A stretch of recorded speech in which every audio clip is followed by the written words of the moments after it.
Hello, and this time on the Mortgage and Protection podcast, we have Paul back from Henchurch Lane to focus on first time buyers, but specifically for first time buyers looking to get a mortgage through a limited company. It's great to chat with you again, Paul. How's it all going? It's going very well, Tessa. Thank you. How is it at your end?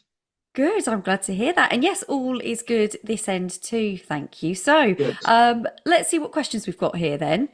We always like to start on this note, don't we? So, here we go. Can I get a mortgage through a limited company as a first time buyer?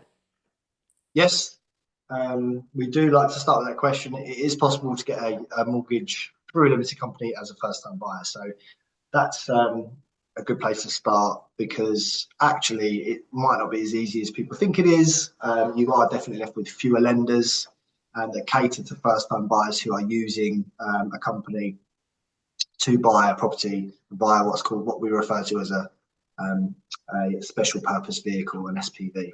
Okay, so just be mindful of that. There's going to be a little bit more criteria. There's going to be a few additional questions. You're going to have to put a personal guarantee in place. So a lot of people think, oh, I'm a first-time buyer. There's lots of issues that I've got personally going on with me. What I'll do is I'll buy it through a limited company. And actually, it's not as easy as that. So you can do it. There are going to be additional criteria. You do need strong personal income, for argument's sakes, and potential experience in other fields. And the property that you're buying is going to need a solid rental yield as well to meet let's say, a risk profile for the lender that you're looking to place the business with. So yes, you can do it, but there's going to be other caveats to your personal situation that you need to be bearing in mind whilst you're looking. So definitely look to have a chat with a broker and run those things by them before you waste too much of your own time. Okay, well, definitely something to bear in mind there then. And with all that in mind, just to add here, what are the typical requirements to apply for a mortgage through a limited company as a first time buyer? So, any differences, any main points we need to know here? Okay, so differences when you look at this transaction type versus just a standard or conventional mortgage type. What we touched on it earlier on, there are going to be fewer lenders that are going to be available in that pool of lenders that you're looking at, right? So the minute that you reduce the amount of lenders that you're looking at, what you're doing is you're increasing the chances of them saying no to you, subject to other things that they're particularly looking for. So there might be stricter affordability checks.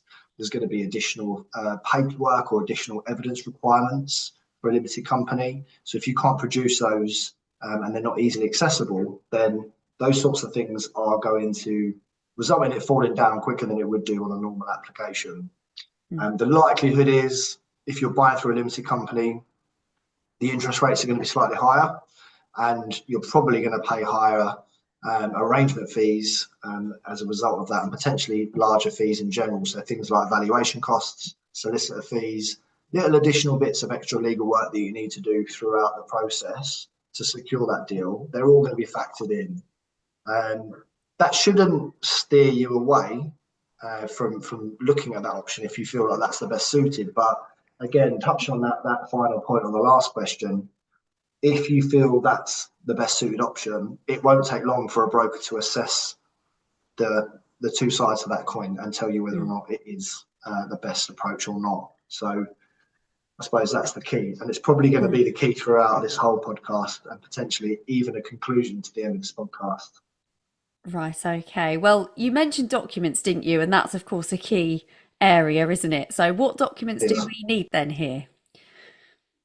Okay, so you're always going to need your standard documents for any mortgage application, right? So across the board, you're going to be looking at things like pay evidence, so pay slips, or if you're self-employed, SA 302s, tax calculations, or tax year overview documents.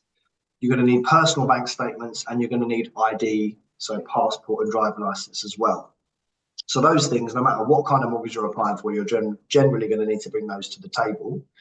If you're purchasing a property through a limited company, then there's a good chance that you're going to need additional documents on top of that because it is a separate entity, right? So we're looking at things like business bank statements, company accounts.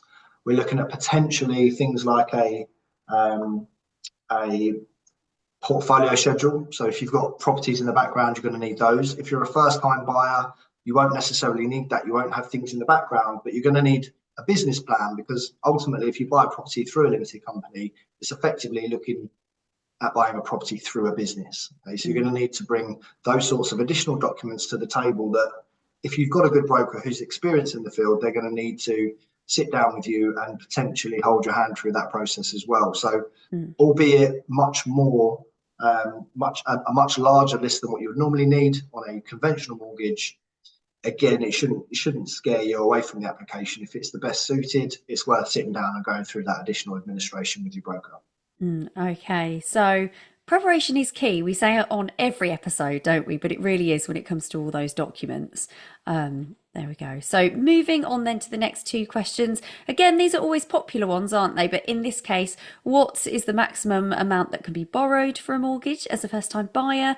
And what's the minimum deposit required here?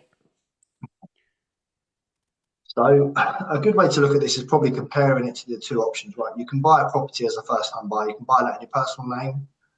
Generally speaking, people are normally buying their first property to live in.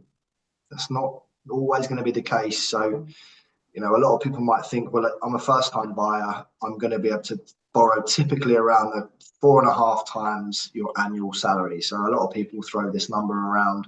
It's not necessarily very accurate, but it gives you a good idea of what people assume they can borrow.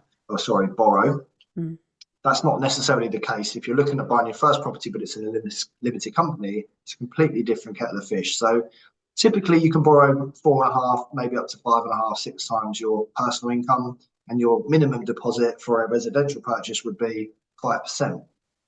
But if you are buying via a limited company, that will be viewed as an investment property. Okay, so straight away, the maximum borrowing amount or the maximum lend that a lender will look to apply to that purchase will be more so based on the rental yield. So it's got pretty much nothing to do with your personal income. There might be need for a minimum amount of personal income, but it's not actually going to drive how much you can borrow. That's going to come from the potential rental yield from the property. Okay, and that will be stressed completely differently depending on what lender you look to approach.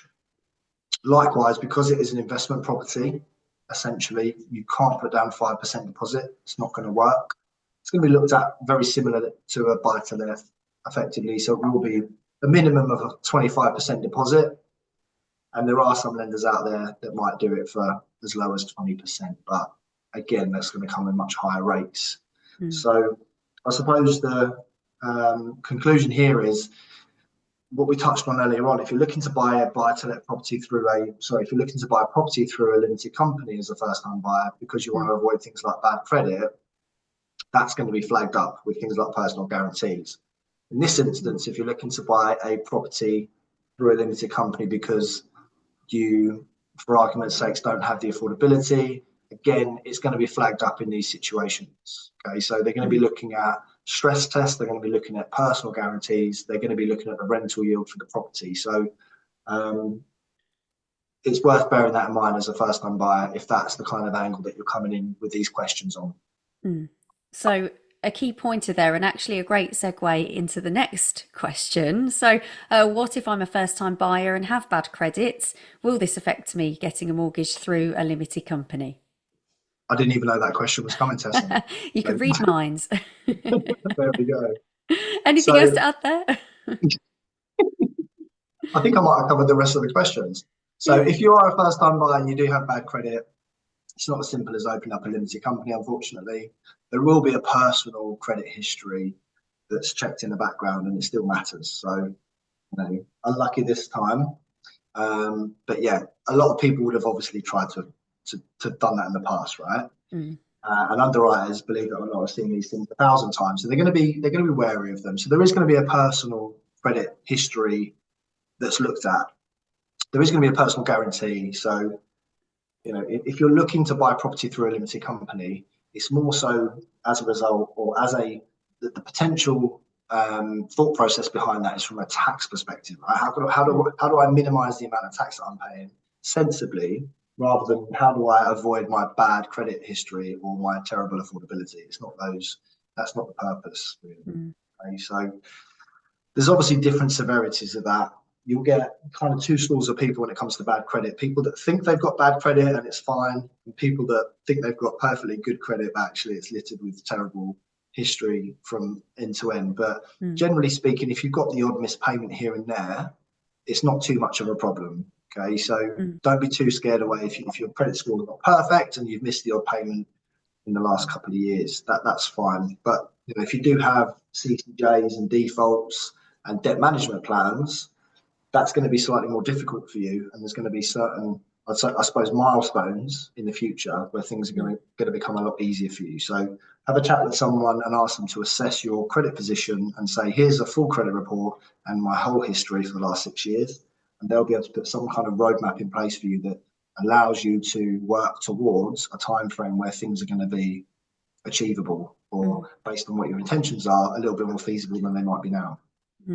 Well, that's good news, and hopefully that does sound reassuring in some way to anybody listening to this, watching to this, that might apply to. And yes, I think there's some crossover with the last 3 questions, but we'll go over them anyway. We like to cover them all, don't we, Paul? So can I get a buy-to-let mortgage via a limited company as a first-time buyer? Yeah. Okay. So obviously we touched on this earlier on, and luckily I love the sound of my own voice, so I'm happy to go through it over with you again. But you can just be mindful of certain things, right? So lenders are going to ask for experience. They're going to want to see that you've got some kind of, as a business strategy to bring to the table. Right? The biggest key that we always say is deposit is going to be the deciding factor between, if there's any other issues or negatives on the table, if you bring a large deposit to the table, it's going to completely get rid of those to a certain degree. So the bigger the deposit, the better. Yeah, rental income is going to be a big factor when you look at anything that's rental or investment, or you're buying in a limited company. That's always going to be property that someone rents out. So if the property itself is going to yield a decent income, then it shows the underwriter that it's a savvy business choice, basically. So that's also something you should be looking for. Credit profile we touched on earlier on. So make sure, if you can, that any misdemeanors or even little hiccups are a little bit further in the past than let's say, for argument's sake, if it was last month that you missed your last payment, that's going to be a little bit more difficult for an underwriter to sign off than, for argument's sake, if you missed a payment 12 months ago. So it's all about history, isn't it? History repeats itself and all that. And then the company structure itself. So if you have, or you're looking to set up a limited company to buy property in, and you're a first-time buyer, then just make sure the company itself is set up in the correct structure. Okay, so it needs to be a special purpose vehicle to give you access to the most lenders possible. It can't just be a trading company. It needs to be set up almost like a property holding company with the correct SIC codes, which are codes that you'll get as you go through the process with land registry. Sorry, not with land registry, with HMRC. With Companies House, you'll set up a company with specific codes. So just make sure they've got the correct codes. You'll be able to Google those, but it's basically codes for property, letting, investment, and it's usually 68100 or 68209, one of the two. Very well Again, remembered. Speak to a broker that knows what they're talking about, and they'll be able to give you both of those codes. All right. So company structure is important as well. It's going to save you a little bit of time. Okay. So lots of top tips there. I was saying, Paul, very well remembered there with all those numbers, the codes off the top of your head. But let's look at this question next. Again, you've probably touched on a lot of the points throughout the episode already, but just to recap, what are the benefits and risks of getting a mortgage via a limited company as a first-time buyer? Okay, so the main benefit for any limited company purchases is going to be the same across the board. It doesn't matter if you're a first-time buyer or if you're a very seasoned landlord that's been in the game for 40 years. The reason that anyone would buy a property in a limited company generally comes down to tax efficiency. So the main point is you can offset 100% of your mortgage interest against the rental income. Whereas if you own it personally, you can only offset 20% of that. Okay.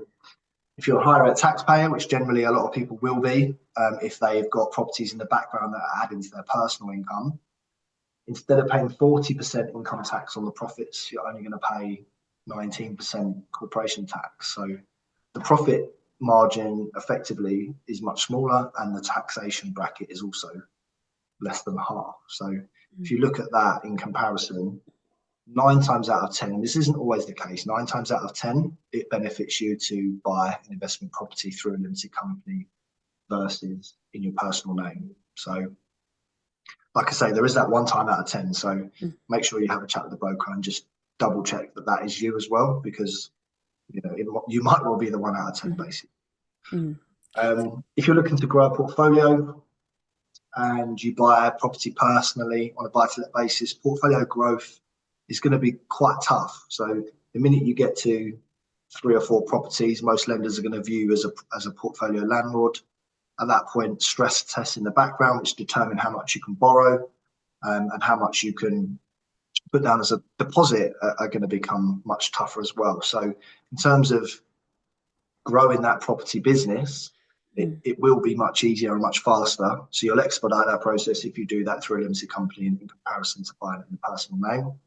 And then estate planning, there's a lot of stuff around estate planning, which is a lot easier via a limited company than it would be if you were to pass away and those assets and liabilities were to enter your personal estate. So that's a conversation for potentially an inheritance tax planner rather than a mortgage broker. But there's a lot of arguments that actually, if you are buying this or growing this portfolio for the purpose of your family or inheritance, then it's going to be much more beneficial for them if you were to hold that into a limited company rather than in your personal name. So those 3 factors are the big ones that people choose limited company over personal purchases. And hopefully, those 3 things are generally the most important things to most people. If they're not, then buy in personal names. Yeah. So the key takeaways there, really, and it's all about weighing up those pros and cons, isn't it, as well? Well, you've demonstrated how a mortgage broker can help. Have you got anything else you'd like to add, Paul, or do you think we've covered all that we can here?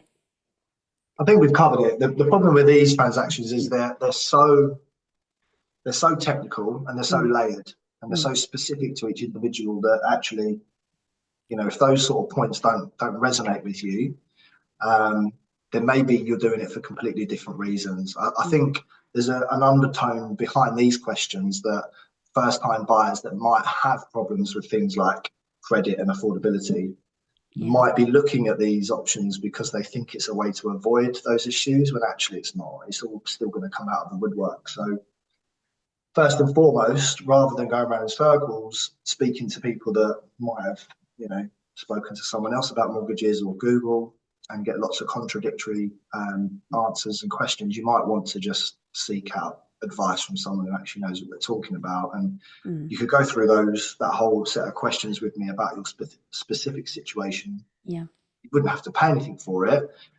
Generally speaking, if you get to the point where you need to progress an application at that point, then it's worthwhile. It might come as a cost to you for that advice, but it doesn't hurt to pick up the phone and just double check that you're actually going down the right rabbit hole or not, basically. Yes, very true. Well, there we go. Thank you for that as always, Paul. I think we have covered everything, haven't we, really? We've covered everyone's questions so far. So, all right, then we'll catch you on the next episode. Thanks for that. Thank you, Tessa. Take care. Bye.